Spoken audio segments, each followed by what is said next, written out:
ଆଜି ସମୟରେ ଦୁନିଆର ସବୁଠାରୁ ବଡ଼ ଅଭାବ ଧନର ନୁହେଁ, ମାନବିକତାର।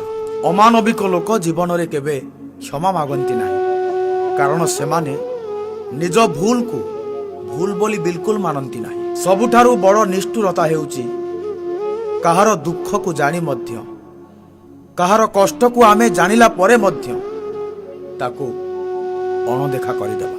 ଯେଉଁଠି ମାନବିକତା ମରିଯାଏ ସେଠି ସମ୍ପର୍କ କେବଳ ସ୍ୱାର୍ଥରେ ବଞ୍ଚିଥାଏ।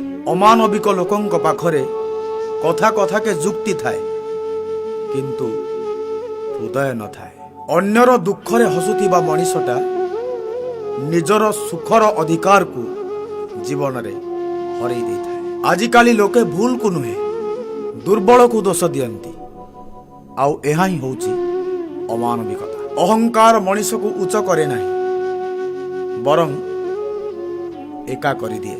ଯେଉଁମାନେ ଅନ୍ୟକୁ ଅଣଦେଖା କରନ୍ତି, ସମୟ ଦିନେ ସେମାନଙ୍କୁ ଅଣଦେଖା କରିଦିଏ। ପରର ଦୁଃଖ ଦେଖି ଯାହାର ହୃଦୟ କାନ୍ଦେ ନାହିଁ, ଯେ ଦୁଃଖିତ ହୁଏ ନାହିଁ, ସେ ମଣିଷ ରୂପରେ ଥିବା ଗୋଟିଏ ପଥର ମାତ୍ର।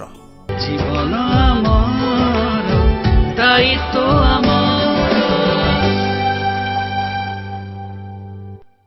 ଆଜି ସମୟରେ ଦୁନିଆର ସବୁଠାରୁ ବଡ଼ ଅଭାବ ଧନର ନୁହେଁ, ମାନବିକତାର।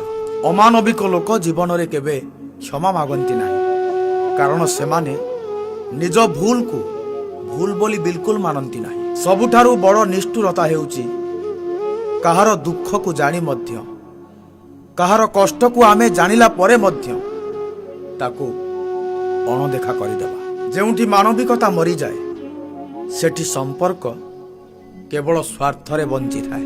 ଅମାନବିକ ଲୋକଙ୍କ ପାଖରେ କଥା କଥାକେ ଯୁକ୍ତି ଥାଏ, କିନ୍ତୁ ହୃଦୟ ନଥାଏ।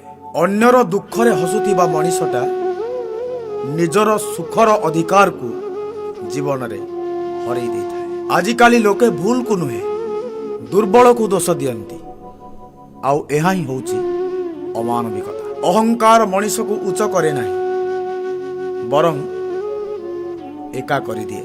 ଯେଉଁମାନେ ଅନ୍ୟକୁ ଅଣଦେଖା କରନ୍ତି, ସମୟ ଦିନେ ସେମାନଙ୍କୁ ଅଣଦେଖା କରିଦିଏ। ପରର ଦୁଃଖ ଦେଖି ଯାହାର ହୃଦୟ କାନ୍ଦେ ନାହିଁ,